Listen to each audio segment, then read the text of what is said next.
نقش و نگار والے پردوں سے خوش نہیں ہوئے تو سیدہ پاک پھر سیدہ پاک ہیں، ان کے قریب بھی کوئی ایسی چیز نہیں آتی۔ حالانکہ یہ جائز تھا، اگر کوئی انسانی صورت نہیں بنی ہوئی اس پر تو یہ جائز تھا، کسی کے پاس جائز پیسے ہو تو یا نقش و نگار بنے نہیں ہوئے، لیکن چونکہ محبوب کو پسند نہیں آیا تو سیدہ پاک نے اسی وقت اتارا اور اللہ کی راہ میں خیرات کر دیا۔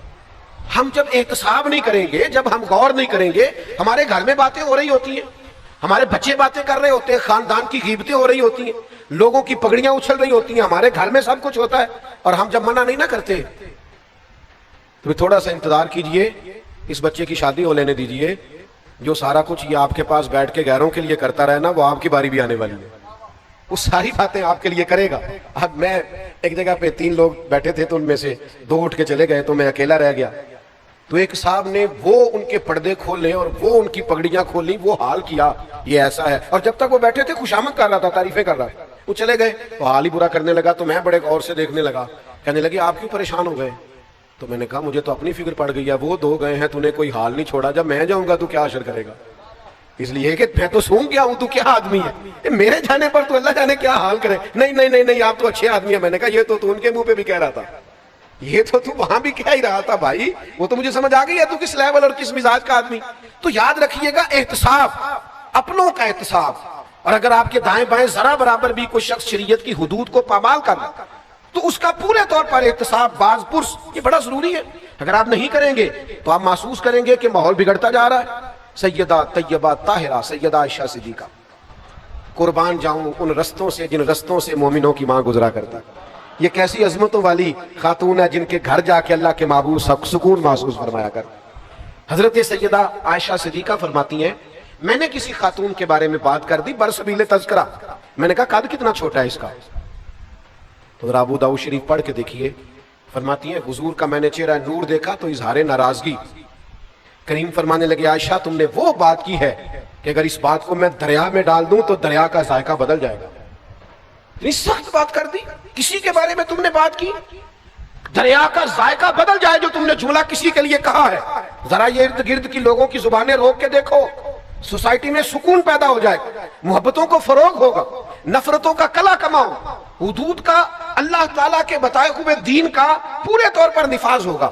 کہ ہمارا یہ مزاج نہیں رہا، ہم ذائقہ لیتے ہیں، خود چسکا لیتے ہیں، جب کوئی بات کر رہا ہوتا ہے غور غور سے سنتے ہیں، ہم اپنے ارد گرد نفاذ نہیں کرتے تو دنیا میں کیسے نفاذ ہوگا؟ ہم اپنے ماحول کے اندر ان چیزوں کو لے کے نہیں آتے تو پوری سوسائٹی میں وہ چیزیں کیسے پیدا ہوں گی؟ ہمارے ہاں نا حکومتوں کو شوق آتا ہے، جیسے کوئی سیزن نہیں ہوتا کچھ چیزوں کو چیک کرنے کا، ان کے ہاں سیزن ہوتا ہے، وہ سیزن میں آتے ہیں، کوئی دیواریں توڑ جاتے ہیں، کچھ دکانیں ہٹا جاتے ہیں، کچھ کو سیل کر جاتے ہیں، اور اگر کوئی مجھ سے ناراض نہ ہو جائے تو جو دکاندار آنے والوں سے مل ملا کے حساب پورا نہیں کرتا اس کی دکان بھی بند کر جاتے ہیں۔ لیکن باقاعدہ چیزوں کو دیکھنا، چیک کرنا، غور کرنا، احتساب کرنا، اللہ کی حدوں کو قائم رکھنا ہمارا مزاج نہیں ہوتا، ہماری وہ طبیعت نہیں ہوتی۔ اللہ کے حبیب علیہ السلام صحیح حدیث میں موجود ہے، بازار میں تشریف لے گئے حضور، اور نبی کریم نے گندم کا ڈھیر دیکھا۔ تو آپ کہیں بھی چلے جائیں، ہمارا تو ریڑھی والا اس طرح کرتا ہے کہ اس نے آگے آگے صحیح صحیح پھل لگایا ہوتا ہے، اور پیچھے پلٹ کے دیکھیں تو رنگ اور ہوتا ہے، اگر جو اس کا خیال ہوتا ہے کہ بے ایمان سارے اوپر بیٹھے ہوئے ہیں الا ماشاءاللہ۔ اور ریڑھی والے کا بھی یہ مزاج ہوتا ہے، اور اگر آپ کہیں کہ یہ تو نے دکھانے کے لیے آگے لگائے ہیں، مجھے یہ والے پھل چاہیے، تو کہتا نہیں میں رلا کے دینے نے اکٹھے کر کے بیچنے ہیں میں نے، سارے نہیں ہو بھائی، تو نے دکھایا اور ہے اور دیتی وقت تیرا رنگ اور ہے۔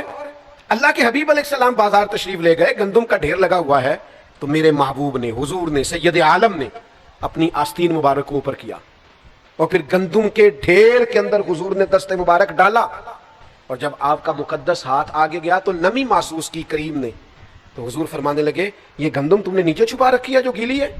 حضور وہ بارش ہوئی تھی تو فرمایا اوپر خشک ڈال دی اور نیچے تم نے گیلی ڈال دی۔ یہ بات پر غور کیجئے گا، اس نے جنس کو نہیں بدلا، اس نے اینٹیں پیس کر سرخ مرچوں میں نہیں ملائی، اس نے وہ والا کام نہیں کیا کہ دوائیاں تک بھی لوگوں کو خالص نہ ملے۔ حال یہ ہے کہ گندم صرف ہے ٹھیک، ذرا گیلی ہے، وہ گیلی گندم اس نے نیچے رکھ دی، تو اللہ کے حبیب فرمانے لگے سن، جو ملاوٹ کرے وہ ہم میں سے نہیں ہے، وہ ہم میں سے نہیں ہے جو ملاوٹ کرتا ہے۔ وہ میرے بھائی تھوڑا سا غور تو کریں، توجہ تو کریں، یہاں تو منظر بڑا عجیب ہو گیا ہے کہ جس ملک میں دوائیاں بھی خالص نہ ملیں اور جہاں لوگوں کو جان بچانے کے لیے جن چیزوں کی ضرورت ہو ان کا بھی پتہ کرنا پڑے. آپ جائیں میڈیکل سٹور پہ، ڈاکٹر نے آپ کو لکھ کے دی ہے تو میڈیکل سٹور والا مشورہ دیتا کہتا یہ رہنے دو، یہ والی لے جاؤ، فارمولا ایک ہی ہے، کیونکہ وہ اس نے بھی اسی طرح کا رویہ رکھا ہے. اور ڈاکٹر صاحب کو بھی میڈیکل ریپ والے ملاقات کر گئے تھے، انہوں نے بھی بتایا کون سی لکھ کے دینی ہے. اللہ ماشاء اللہ سب جگہ ہاتھ ملے ہوئے ہیں اور سب جگہ تعلقات بنے ہوئے ہیں اور سب ہیں جو باقاعدہ اس میں شامل ہو گئے ہیں. اور آپ سمجھتے ہیں کہ امام حسین کا ذکر یہ ہے کہ آپ نے 3 دیگیں پکائی تھی 10 محرم والے دن، تو مہربانی کریں آپ گھر میں رکھیں دیگیں. یہ ساری چیزیں اور یہ لنگر اور یہ دنیا اور کائنات، آپ کس کے لیے 4 دیگوں کی بات کر رہے ہیں جو جنت کے مالک اور سردار ہیں؟ آپ ان کے نظریے کو سمجھیں، فکر کو سمجھیں، سوچ کو سمجھیں. جب تک عملاً دین کا نفاذ نہیں ہوتا، مزاج میں دین نافذ نہیں ہو. مجھے بتائیے نبی پاک علیہ السلام نے اس شخص سے ہاتھ نہیں ملایا جس نے سونے کی انگوٹھی پہنی تھی، رحمت للعالمین نبی. میں کیسے کہوں آج آپ کو، ہزاروں لاکھوں مسلمان ہیں جو سونے کی انگوٹھیاں پہنتے، کڑے چھلے پہنتے. کتنا کو مشکل کام ہے سونے کی انگوٹھی اتار کے چاندی کی پہننا. آپ اتنا بھی نفاذ اپنی زندگی پر نہیں کر سکتے، اپنے ماحول میں اتنا بھی جائز ناجائز کا ہم حساب نہیں رکھ سکتے، یہاں تک بھی اپنے آپ کو سمجھا نہیں سکتے. اور پھر کہنے والے بھی نہیں کہتے، کہنے والے بھی نہیں کہتے، وہ بھی سمجھتے ہیں. ایک دوست آئے سونے کی زنجیر پہنے ہوئے تھے، تو میں نے ان کو منع کیا تو اللہ تعالیٰ نے کچھ زیادہ مال دیا ہوا تھا ان کو، بگڑ گئے بیچارے. تو مولانا صاحب جن کے ساتھ وہ آئے ہوئے تھے وہ بڑے نفیس آدمی مجھے بعد میں کہنے لگے حضرت وہ کہہ رہے تھے آج کے بعد پیر صاحب کے پاس نہیں جانا. تو میں نے کہا ان سے کہنا تھا پیر صاحب کب تڑپ رہے ہیں آپ سے ملنے کے لیے. انہوں نے کب کہا تھا کہ ہمیں ضروری آپ سے ملنا ہے، ایٹ سیٹ تے پکڑا کوار گندل اسی اور بھی بوٹیاں جاننے ہیں. آپ کو کس نے غلط فہمی میں مبتلا کر دیا ہے کہ ہم بڑے تڑپ رہے تھے؟ شریعت کا حکم آپ کو سنایا جائے اور آپ بگڑ جائیں، ایک دفعہ نہیں 100 دفعہ بگڑے. آپ 100 دفعہ بگڑے، 1000 دفعہ بگڑے تو صحیح، خدا را دین کے نام پر بگڑے تو صحیح، پتہ تو ہو کہ دین کے لیے بگڑ گئے. میرے عزیز اپنی زندگی میں مزاج میں نفاذ دین کا مزاج بنائیں. یہ کیا عجیب بات ہوئی کہ میں اپنا مخالف دیکھ کے تو کڑتا ہوں، اپنا مخالف دیکھ کر تو بے چین ہوتا ہوں، میری طبیعت میں جلال آتا ہے، لیکن شریعت کا مخالف دیکھ کر مجھے کچھ بھی نہیں ہوتا. میرا شاگرد، میرا مرید، میرا عقیدت مند، میرا ادارے میں ڈیوٹی کرنے والا، میرے دفتر میں کام کرنے والا، میرے ہاں ملازمت کرنے والا، وہ ذرا سا میری نافرمانی کرے تو میری طبیعت بگڑ جائے. اور رب کی نافرمانی ہر جگہ ہوتی رہے اور مجھے ذرا احساس بھی نہ ہو. وہ اللہ کے بندے تھے حضرت عبداللہ ابن مبارک، گھوڑے پہ بیٹھے تو گھوڑا ذرا ہلنے لگا. حضرت عبداللہ ابن مبارک رحمت اللہ تعالی علیہ نیچے اترے اور نماز کی نیت باندھ لی اور 2 رکعت نماز توبہ ادا کی. تو خدام نے عرض کی حضور گھوڑے نے ذرا اٹکیلیاں کی ہیں اور شرارتیں کی ہیں اور آپ نفل پڑھنے لگے. حضرت عبداللہ ابن مبارک کی آنکھوں میں آنسو چمک آئے، فرمانے لگے جس دن مجھ سے رب کی نافرمانی ہو جاتی ہے نا، اس دن جو میرے فرما بردار ہیں وہ میری نافرمانی کرنے لگ جاتے. تو اس گھوڑے نے آج نافرمانی کیا تو توبہ کر رہا ہوں کہیں اللہ کی مجھ سے کوئی نافرمانی تو نہیں ہو گئی. بھائیو تھوڑا سا سمجھیں چیزوں کو. اور آپ نفاذ قانون اور نفاذ شریعت اور حدود کا تعین جو ہمارے دائرہ کار میں ہے وہ تو کریں، اس کا تو لحاظ کریں. پورے ملک پر اسلامی نظام نافذ کر دو، کوئی خاتون بغیر پردے کے باہر نہ آئے. وہ تو جب نافذ ہوگا تب آئے گا نا. تو ابھی آپ اپنے گھر پہ تو نافذ کریں نا، اپنے اہل خانہ کو تو پردہ کرائے نا، ان کو تو تلقین کرے نا با پردہ رہنے. جہاں تک آپ کنٹرول رکھتے ہیں وہاں تک تو آپ دین کی بات کریں، لیکن آپ تو اپنے گھر کے اندر بھی ناکام ہے دین کے نفاذ کے لیے. اور یہ کہ آپ پوری دنیا میں اور پورے ملک میں نافذ کرنے کی بات کر رہے ہیں. وہ خاص احساس پیدا کریں، اپنا مزاج اس طرح کا بنائیں جو قانون کا پابند ہو، اپنی طبیعت اس طرح کی بنائیں جو قانون کی پابند. اور پھر میں نے دیکھا ہے اس ملک میں رہنے والے جو ہر روز قانون توڑتے ہیں وہ کسی دوسرے ملک میں جاتے ہیں تو بہترین قانون کے پابند ہو جاتے ہیں. وہ ڈرتے پھرتے ہیں، سہمے ہوئے ہوتے ہیں، کسی قانون کو نہیں توڑتے. اور جہاں آ کے وہ بہانے بناتے ہیں جی یہاں ایسے ہی چلتا ہے، اور جناب یہاں ایسے نہیں چلتا، جہاں آپ جیسا بندہ چلتا ہے وہ ٹھیک ہو جائے تو باقی بھی سارا ماحول بہتر ہو جائے. آپ تو اپنے اندر تبدیلی لائیں، آپ تو اپنے آپ کو بدلیں، آپ تو اپنے اوپر غور کریں، اپنے مزاج کو تبدیل کریں، اپنی طبیعت کے اندر بدلاؤ لائیں، آپ تھوڑا سا چینج ہو. اور قانون سب کے لیے برابر ہے، اس میں آپ کسی قسم کی گنجائش نہ دیں، کسی حکمت کے نام پر کسی بزدلی کا شکار نہ ہو. کیا ہو جائے گا، فلاں بگڑ جائے گا. میں دوستوں سے اکثر کہا کرتا ہوں لوگ اپنا مقابلہ ہی نہیں کرتے حق بات کہنے کے لیے. اپنا ضمیر ہی ان کا کہتا ہے دنیا ناراض ہو جائے گی، حالات خراب ہو جائیں گے، تجھے کیا لگے، چل رہا ہے نا سب ٹھیک ہے چلنے دے. غسان کے بادشاہ جبیلہ نے کلمہ پڑھ لیا تھا. بادشاہ یعنی آج کسی کے دوستوں میں کوئی وزیر بن شامل ہو جائے دوستوں میں، کیا اس کی اتھارٹی ہوتی ہے؟ لوگ مفت میں. میں نے تو ایسے بھی دیکھا ہے اپنے دیہاتی ماحول میں کہ وہ جو ووٹر سپورٹر ہوتے ہیں نا ایم این اے صاحب کے، ایم پی اے صاحب کے، وہ بعد میں کہتے پھرتے ہیں ہم نے جتوایا جی اسے. تو میں نے کہا آپ مہربانی کریں آپ نہ بولے اسے بولنے دیں، وہ تو نام تک نہیں لے رہا، آپ نہ اظہار کریں، اس سے پوچھیں، وہ تو کہتا ہے کہ ماں بدولت چیز ہی بڑی ہے، علاقہ پیار ہی بڑا کرتا ہے، آپ کس چکر میں ہیں؟ اسے ضرورت تھی آپ کی، اس نے آپ کو بلا لیا، آپ نہیں ہے تو ختم ہوگی بات۔ لیکن ایک وزیر اور ایم این اے تک لوگوں کا یہ مزاج ہوتا ہے، اور ایک ملک کا بادشاہ مسلمان ہو گیا، اور پھر وہ حج کرنے کے لیے بیت اللہ آ گیا، اور جب وہ طواف کر رہا تھا تو اس نے بہت بڑا جوبہ پہنا ہوا تھا، بہت بڑا لباس، اور اس کے پیروں کے نیچے تک وہ لٹکتا جا رہا تھا، زمانہ تھا سیدنا فاروق اعظم کا۔ ایک غریب آدمی بھی طواف میں شامل تھا۔ ایک حج ہوتا ہے، ایک وی آئی پی حج ہوتا ہے، ایک وی آئی پی حج ہوتا ہے۔ تو ایک صاحب مجھے کہنے لگے کہ ہمارا پیکج سب سے اعلیٰ ہے، تو میں نے انہیں کہا مثلاً کیا اعلیٰ ہے؟ کہنے لگے کمرے بڑے بہترین، رہائش بڑی شاندار، کھانا بڑا زبردست۔ تو میں نے کہا جب بیت اللہ شریف میں طواف کرنے جائیں گے تو پھر میرا خیال ہے سارے اکٹھے نہیں ہو جائیں گے، ایسا تو نہیں ہو سکتا کہ بیت اللہ شریف آپ کے پاس آئے، معاذ اللہ کہ میں آ گیا ہوں تو گھر میں میرا طواف کر لے۔ ایک ہی صف میں کھڑے ہو گئے محمود و ایاز، نہ کوئی بندہ رہا نہ کوئی بندہ نواز، بندہ ہو صاحب ہو محتاج و غنی ایک ہوئے، اور جب تیری سرکار میں پہنچے تو سبھی ایک ہوئے۔ یہ مزاج بنا ہے۔ تو طواف میں غریب آدمی تھے تو وہ جبہ بہت بڑا پہنا ہوا تھا، تو ایک غریب آدمی کا پیر جبے پہ آ گیا، اور جب وہ آگے بڑھا اور پیچھے سے اس کا کرتا کھینچا تو بادشاہ تھا، مزاج بڑا انوکھا تھا، پلٹ کے اس نے غریب آدمی کی طرف دیکھا اور ایک تھپڑ مار دیا، اس کے ہونٹ پھٹ گئے، دانت ٹوٹ گئے۔ اور یہ کوئی وہ والا معاملہ نہیں تھا کہ غریب پرچہ کرانے ہی نہ جائے کہ کیا فائدہ، میری کون سی سنی جانی ہے، چوری ہو گئی 5-7 لاکھ کی تو غریب تھانے نہیں جاتے، وہ کہتے ہیں چھوڑو کہ یہ نہ ہو اس سے زیادہ پرچہ کٹوانے پہ لگ جائے، اللہ ماشاء رہنے دو، جاتے ہی نہیں۔ غلط کہہ رہا ہوں میں غلط کہہ رہا ہوں، صحیح نہیں کہہ رہا۔ غریب آدمی تھانے جاتا ہی نہیں، وہ کہتا ہمیں دیوار کون پھلانگنے دے گا، ہماری بات کون سنے گا، یہ کیسے ہو سکتا ہے؟ جاتے ہی نہیں، لوگ ڈرتے ہیں، سہمے ہوئے ہوتے ہیں۔ اور ایک دوست تو مجھے کہنے لگے حضرت چور سے زیادہ تو مدعی سے سوال پوچھے جاتے ہیں، تو ہمیں تو خود لگتا ہے کہ چور تو ہم ہیں شاید، تو چھوڑیں، کیا ضرورت ہے جانے کی، کیفیت بڑی منفرد ہے۔ چلیں میرے محبت والے دوست بیٹھے ہوئے ہیں، میں نے فیصلہ کیا آج رعایت نہ دینے کا۔ یہ سستا اور مہنگا وکیل کیا ہوتا ہے؟ قانون ایک ہی نہیں، قانون کی کتابیں نہیں، کوئی نہیں پتا آپ کو، میرا خیال آئین ایک ہی نہیں، تو سستا مہنگا وکیل کیا ہوتا ہے پتہ ہے آپ کو؟ بتاؤ پیج ذرا صحیح آنے چاہیے، ذرا تھوڑا ماحول، بڑے بڑے اچھے لوگ بھی ہیں اس شعبے میں، کیا بات، اللہ تعالیٰ برکات عطا فرمائے، لیکن کیا ہوتا ہے یہ ہم نے یہاں بھی ایک سٹینڈرڈ بنا لیا ہے، یہاں بھی ایک ماحول بنا لیا ہے، حالانکہ قانون اگر ایک جیسا ہے تو اس کا نفاذ بھی ایک جیسا ہے۔ کچھ جگہ تو ایسی ہیں، یعنی ایک دوست میرے پاس آئے تھوڑے دن ہوئے، کہنے لگے اب مقدمہ ٹھیک ہو جائے گا، میں نے بڑا مہنگا وکیل کیا ہے۔ میں نے کہا مثلا وہ کیا کر لے گا، مجھے بتائیں تو صحیح، قانون بھی وہی ہے، آئین بھی وہی ہے، تو یہ کیا فلسفہ؟ اس طرح ہم، اور آپ یقین کریں آپ کو طریقہ آنا چاہیے قانون سے کھیلنے کا، لوگ اس طرح کھیلتے ہیں حد ہو جاتی ہے۔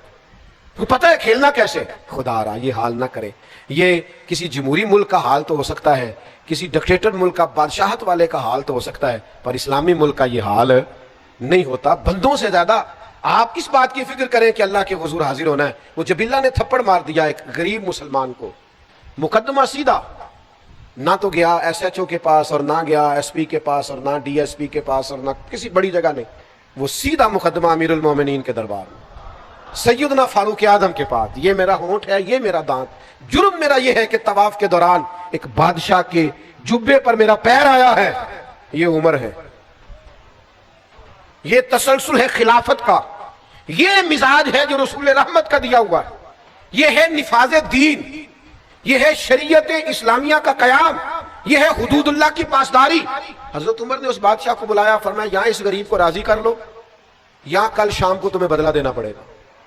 وہ کہنے لگا میں بادشاہ ہوں، میں بھی بدلہ دوں گا۔ فرمایا سارے ہی دیں گے، یہ حضور کا دین ہے، اس میں کوئی امیر غریب نہیں ہوتا، آپ کو بدلہ دینا ہے، آپ کو کٹہرے میں آنا ہے، آپ کو ذمہ داری ہے آپ کی۔ آپ کو بتا کیوں تھپڑ مارا آپ نے؟ کہنے لگا میں تو اسلام اس لیے لایا تھا کہ میری عزت اور بڑھ جائے گی۔ تو آپ نے فرمایا تو بدلہ دے، عزت اسی میں ہے، واہ میدان میں آ، اللہ اکبر۔ اس نے کہا مجھے ایک رات کی مہلت دے دے، صبح میں بتاؤں گا۔ رات کو اس نے اٹھایا سارا سامان اور وہ بھاگ گیا واپس، اور اپنے ملک میں جا کے پھر سے عیسائی ہو گیا، مرتد ہو گیا۔ لوگوں نے حضرت عمر سے کہا، گویا کہنے والوں نے کہا اور سوچا کہ جناب ایک بادشاہ وقت کو ضائع کیا، تو تاریخ مسکرا کے کہہ رہی تھی عمر نے بندہ ضائع نہیں کیا، عمر نے رسول اللہ کا دین نافذ کیا۔ آپ دین نافذ کریں، جو ضائع ہوتا ہے سو ضائع ہو جائے۔ ہمیں سب سے پہلے اپنے آپ پر قانون کو، دین کو نافذ کرنا، اپنے گھر پہ دین کو نافذ کرنا. امام علی مقام رضی اللہ تعالیٰ عنہ ان کے میدان میں نکلنے کا فلسفہ آپ سمجھیں. امام حسین رضی اللہ تعالیٰ عنہ کا فلسفہ یہ ہے کہ یہ جو یزیدی ہیں یہ حدود اللہ کو پامال کر رہے ہیں, یہ محرمات کو حلال کر رہے ہیں, لہذا ان کے خلاف کھڑے ہونا ہے نفاذ دین کے لیے, شریعت کی حدوں کو برقرار کرنے کے لیے. اور اس کا نتیجہ نکلا امام علی مقام رضی اللہ تعالیٰ عنہ نے اس مقصد کو اتنا بڑا مقصد جانا کہ ساری اولاد اس راستے میں قربان کر دی, اپنی جان تک دے دی. لیکن اتنا بڑا مقصد ہے اللہ کی حدود کا قیام. میں اور آپ تھوڑا تھوڑا اپنے آپ کو بیک لے کے آئیں. جو فلاں صاحب ہوتے ہیں اور پھر لوگ آ کے نا بڑی کہانیاں سناتے ہیں. میں بینک میں گیا تھا جی, دین کی بڑی برکت ہے, لوگ بڑے کھڑے تھے, انہوں نے مجھے اندر بلا لیا. میں نے کہا آپ کو دھوکا ہوا ہے, ہم مہربانی فرمائیں, آپ کو لائن میں ہی رہنا چاہیے تھا, یہی آپ کے لیے بہتر تھا, اور اسی میں عافیت تھی, اسی میں آسانی تھی. لیکن وہ تھوڑا سا دنیا سے ہٹ کے ہونے میں نفس کی بڑی خواہش ہے, تسکین ہے, تو ذرا لوگ تھوڑا سا اس کو بڑھا چڑھا کے پیش کرتے ہیں. تھوڑا سا اس میں لوگ میں ہمارے سنگی احباب اور دیگر حضرات میں سے کچھ لوگوں کا یہ خیال ہوتا ہے کہ ہم کسی محفل میں شامل نہ ہوں, ہم کسی دینی تقریب میں کسی عالم کی, کسی مبلغ کی کوئی بات نہ سنیں, ہم الگ سے جائیں تاکہ ہماری ویڈیو بن جائے, ہماری فوٹو آ جائے, ہمارے تعلقات کا پتہ ہو جائے. ہمارے اصحاب قبلہ عالم فرمایا کرتے تھے جو فیض مسلمانوں کے اجتماعی مل کے بیٹھنے میں ہوتا ہے نا, وہ اکیلے اکیلے بات کرنے میں نہیں ہوتا. میرے عزیزو, امام علی مقام کے پیغام کو سمجھیے. میری آخری بات, اس کو اچھے طریقے سے اپنے دل میں جگہ دیجیے گا. یہ میری گفتگو کا خلاصہ بھی ہے اور ہم سب کے یہاں آج جمع ہونے کا مقصد بھی ہے.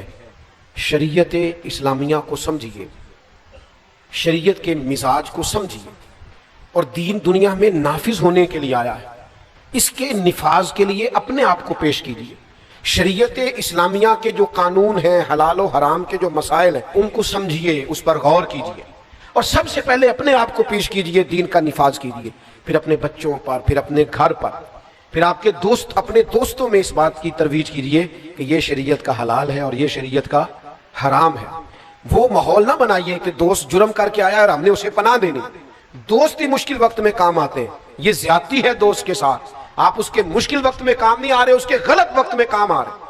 آپ کوشش کیجئے, توجہ دلائیے کہ میرے بھائی یہ آپ نے غلط کیا ہے, آپ اپنی غلطی کا ازالہ کریں, کبھی مجرموں کے ساتھ کھڑے نہ ہوں, کبھی ظالموں کے ساتھ کھڑے نہ ہوں. امام حسین رضی اللہ تعالیٰ عنہ کی فکر یہ ہے کہ آپ اپنے بچوں کے ساتھ ہوں, مستورات کے ساتھ ہوں, اہل خانہ کے ساتھ ہوں, لیکن آپ کو حق کے لیے کھڑا ہونا پڑے تو آپ ڈٹ جائیں, میدان میں رہیں, لیکن تھوڑی سی بھی کسی مقام پر بھی آپ لچک کا مظاہرہ نہ کریں. آپ یقین کر کے جانیں, یہاں تو یہ حال ہو گیا ہے کہ بالکل جس کو آسانی سے کہا جا سکتا ہے نا, اور ہماری بات بھی سنے گا, اس کو کہا جا سکتا ہے نا کہ یہ کام نہ کر, یہ جائز نہیں, لیکن صرف ہم اس لیے نہیں کہتے کہ یہ بندہ کہیں مجھے برا نہ کہے, بس ٹھیک ہے میں گڈ بک میں رہوں, مجھے کسی جگہ ملامت نہ کی جائے. بالکل ہمارے کہہ دینے سے وہ بدل جائے گا, ہمارے بات کرنے سے وہ اثر قبول کرے گا, لیکن نتیجہ یہ ہوتا ہے کہ چونکہ وہ کہیں میرا مخالف نہ ہو جائے, لہذا ہم بات ہی نہیں کرتے. اپنے گھر میں, اپنے قبیلے میں, اپنے خاندان میں اس بات کا رواج پیدا کیجئے کہ ہمیں شریعت کے اصول اور قاعدے ضابطے ان کا نفاذ کرنا ہے.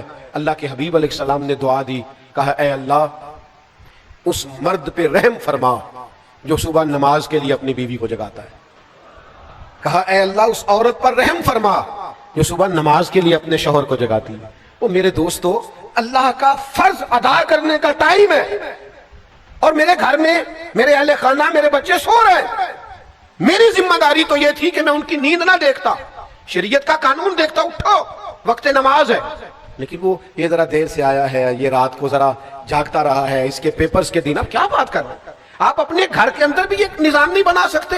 میں تو ان بزرگوں کو جانتا ہوں جو کہتے تھے پتر آج میرے لیے کھانا نہ بنانا, اگر تو نماز کے لیے بر وقت نہیں اٹھ سکتی تو میرا بیٹا میرے کھانے کا تو گزارا ہو جائے گا, میں ہوٹل سے بھی کھا لوں گا, مجھے ڈر آتا ہے. تو اللہ کی حدوں کو توڑتے, سمجھتے نہیں بات کو. خدا را تھوڑا سا شریعت کے ماحول میں اپنے آپ کو ڈھالیے, امام حسین کی اصل فکر کو سمجھیے. میں نے جمعے میں کہا تھا, پھر کہتا ہوں, امام حسین کو ذاکروں, خطیبوں, نقیبوں, شاعروں, ادیبوں سے نہ سنا کرے. صرف امام حسین کو سننا ہو تو شریعت کا قانون دیکھیں, قرآن کی آیات پڑھیں, حضور کا اسوہ نور دیکھیں, خلفائے راشدین کی زندگیاں دیکھیں. امام علی مقام آپ کو سمجھ آئے گا.